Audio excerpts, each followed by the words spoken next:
विष्णु हैं गुरु महेश का रूप। ऐसे गुरु को नमन है जो है ब्रह्म स्वरूप। विघ्न शैल को लांघने जो हनुमत बलधाम। ऐसे श्री गणेश को बारंबार प्रणाम।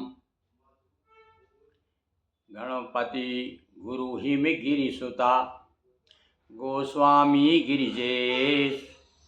शारदा नर्मदा वायें हृदय प्रदेश। वंदो हनुमत लखन संग रिपुहन भरत सुजान।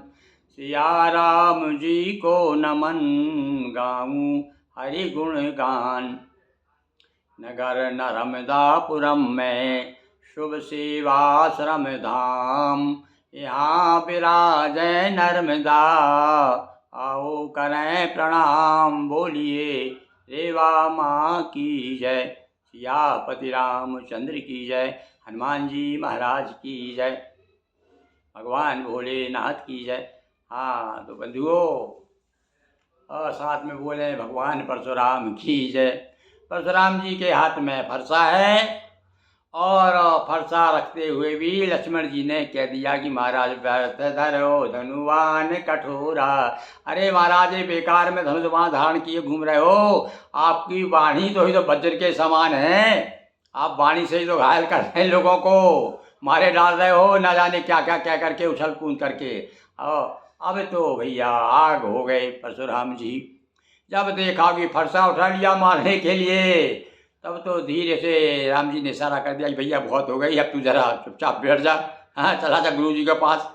और बड़े विनीत विनम्र स्वर में अब देखिए जलती हुई आग पर जो थोड़ा सा घी डाल दिया था ना परशुराम जी ने, भभक उठी आग।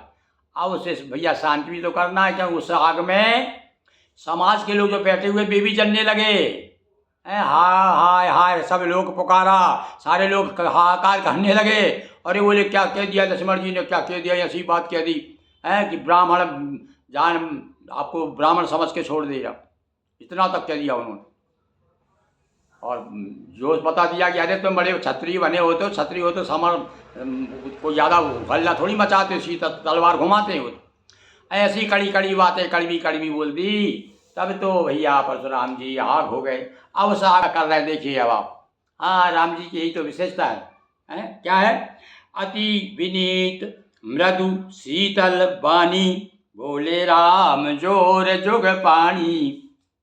पानी लिखा है या पानी के दो अर्थ हैं। पानी सींच रहे हैं वो अपने दोनों हाथ को जोड़ के पानी यानी हाथ और पानी लिखा है तुलसीदास जी ने। पानी लिखते हैं संस्कृत का शब्द है वो। तो जोड़ जुग पानी यानी अब पानी चाहिए इनको, आग ज़्यादा जल गई। तो हाथ जोड़ करके क्या कह रहे हैं, बड़ी विनीत बड़ी विनम्रता के साथ में। कैसी वाणी? शीतल तनिक शीत जल से मिटे जैसे अग्नि स्वभाव। थोड़ी सी शीतल जल छोड़ दो अग्नि शांत हो जाती है। तो ऐसे ही गुस्सा भी शांत हो जाती है। क्या कहते हैं हमारे राम जी, कहते हैं सुनो नाथ तुम सहज सुजाना। अरे भैया कोई कैसा ही आदमी हो भले सुजान ना हो वो भले सहज। देखो परशुराम जी कोई सहज है क्या?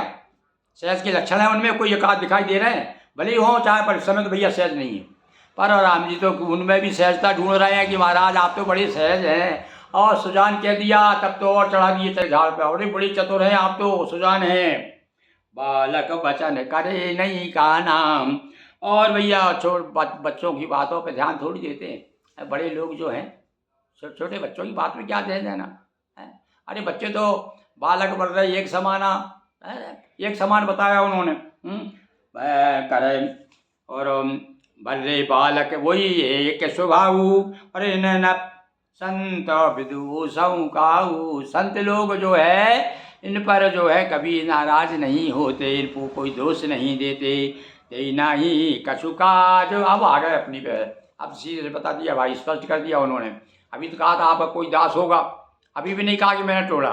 बहुत धीरे से क्या कह रहे हैं, अरे अपराधी तो मैं हूँ आपका, सीधी सी बात है, धनुष मैंने टोला। आप वो बेचारे उसने तो कुछ भी नहीं किया और आप जो फरसा उसमें घुमा रहे हैं, इधर ले आओ, यदि मार नहीं है तो ये गर्दन मेरी। चला दो आप।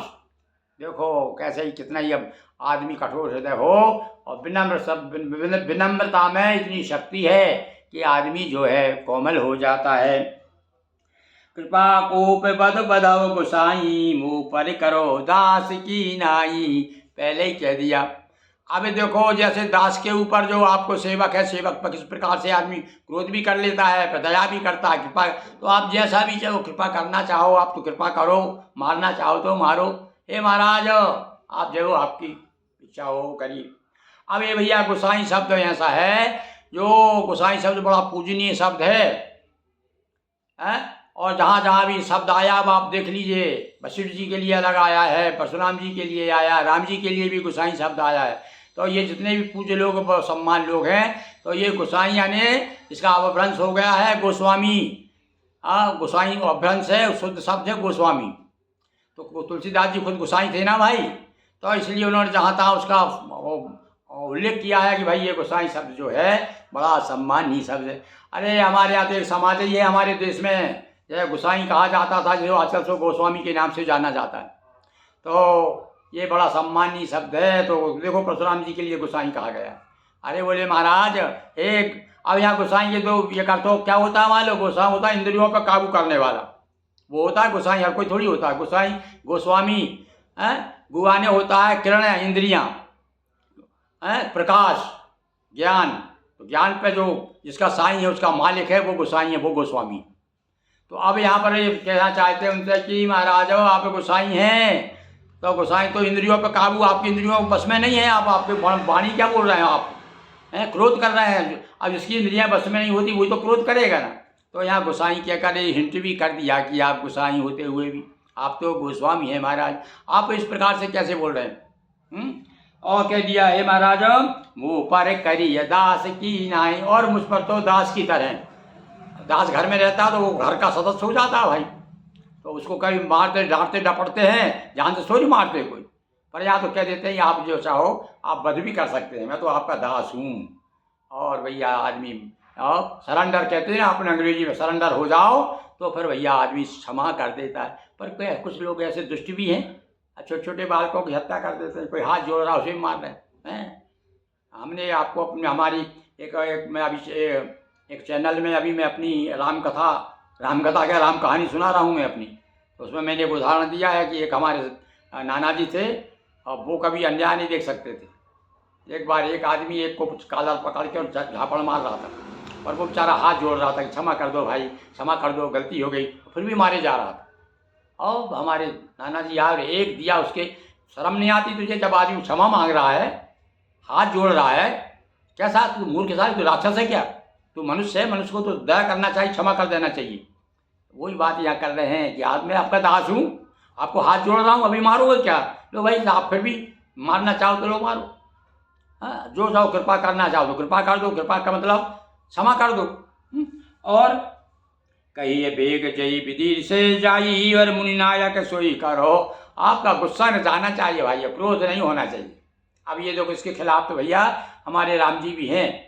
क्रोध पाप की मूल आगे कह दिया, तो कह दिया लक्ष्मण जी ने बता ही दिया, हिंट मार दिया कि तो पाप का मूल है महाराज। तो आप ये क्या कर रहे हो, क्रोध पाप का मूल। तो कह दिया कि आपकी गुस्सा हमको पसंद, किसी को पसंद नहीं, सब लोग हाहाकार कर रहे हैं, या आप क्रोध शांत कर दीजिए। कोई भी उपाय जो जिस उपाय से आपकी गुस्सा जाए वैसे हम तैयार हैं। कह दिया कि मैं लड़ना चाहूँ तो लड़ने को भी तैयार। ये भी अर्थ हुआ ना कि यही विधि, जैसे भी आपकी पर आपकी गुस्सा शांत होना चाहिए।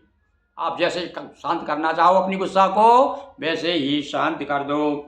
और कहे पुनि राम चाय रिस कैसे, अनुज तब चित है ऐसे। तेरा भाई तो अभी भी टेढ़ा देख रहा है, वो देखा टेढ़ी नज़र से देख रहा है। अब भला बताओ मेरा गुस्सा कैसे जाएगा। अरे सामने यदि क्रोध का पूरा कारण सामने है तो क्रोध जाएगा कैसे भाई। इसको आँख से उठ करो, मेरी ओर से आकर दो। गर्भस्त्र भाई कहे के कंठ कुठार नदीना, सो तो मैं काय कोप। देखो देखो क्या डी हाँक रहे हैं, मेरा क्रोध बेकार नहीं होने दूंगा मैं। बेकार किया मैंने क्रोध, इसके गले में ये पाला नहीं मारा तो मैंने कुछ भी नहीं किया, मेरा क्रोध करना बेकार है। इतने गुस्सा थी, मतलब सीधा सा बहुत न जाने कैसे समाप्त कर दिया भैया परशुराम जी ने, और कोई होता तो वो निपटा ही देते हो। पर यहाँ भी बात संभाल ली भैया राम जी ने, सारे लोग हाहाकार करने लगे थे, अरे बाप रे क्यों, ये तो बड़े भयंकर आदमी, इसने तो न जाने कितनों को निपटाया है। तो गर्भ सर्वई अभिनव रतन रवनी सुने कट कुठार गति घोर, परसु वसत देखो जियत यानी भूप देखो आप, अरे भरसा वो है, इसकी आवाज़ सुनकर के घोर स्त्रियों के गर्भ गिर जाते। कोई छोटा मोटा आदमी समझना मुझे, पर मुझे आश्चर्य हो रहा है कि जिंदा कैसे मेरा दुश्मन मेरे सामने कैसे। तो अब उसको उनको मालूम नहीं है कि अरे तुम्हारे बाप आ गए वहाँ से अवतार लेकर के महाराज, तब तो हाथ जोड़ना पड़ेगा आपको। यहाँ बहुत आपने बहुत कई क्षत्रियों देखे होंगे, उनको बेचारों को परेशान किया, वो सबका बदला राम जी कह रहे हैं कि लो आ जाओ, अब मेरे सामने आ जाओ, किसी तरह निपट लो, है जैसी विधि आपकी गुस्सा जाए वैसे। तो अभी फिर भी उनकी गुस्सा साथ नहीं हुई, फिर भी बड़ी डींग हाँक रहे हैं। हाँ डींग हाँक रहे हैं, सही बात कह रहे हैं वो, पर गुस्सा में तो आदमी कई बार सही भी निकलती है, कुछ ज़्यादा भी बातें मार देता है। हो सकता है कभी गर्भ नहीं गिरे, अरे रावण के गर्भ गिरते थे उसकी आवाज़ से, अभी उल्टा ब्राह्मण होकर के ये फरसा से गर्भ क्यों गिरवाएगा, पाप नहीं लगेगा उसका। तो कभी कभी गुस्से में आदमी झूठ भी बोलता है और ज़रा बढ़ चढ़ के बातें भी करता है। तो आज जो है परशुराम जी ऐसी बात कर रहे हैं भैया, हमको तो ये नहीं जम रहा कि फरसे से उन्होंने किसी का गर्भ गिराया हो, किसी निरपराध का गर्भ गिराया हो, वो तो पाप लगेगा कि नहीं लगेगा भाई। पर यहाँ कभी कभी क्या है, हमारे गोस्वामी जी ने मानस लिखा है, तो ये महाकाव्य भी है, इसमें भैया अतिशयोक्ति अलंकार भी है।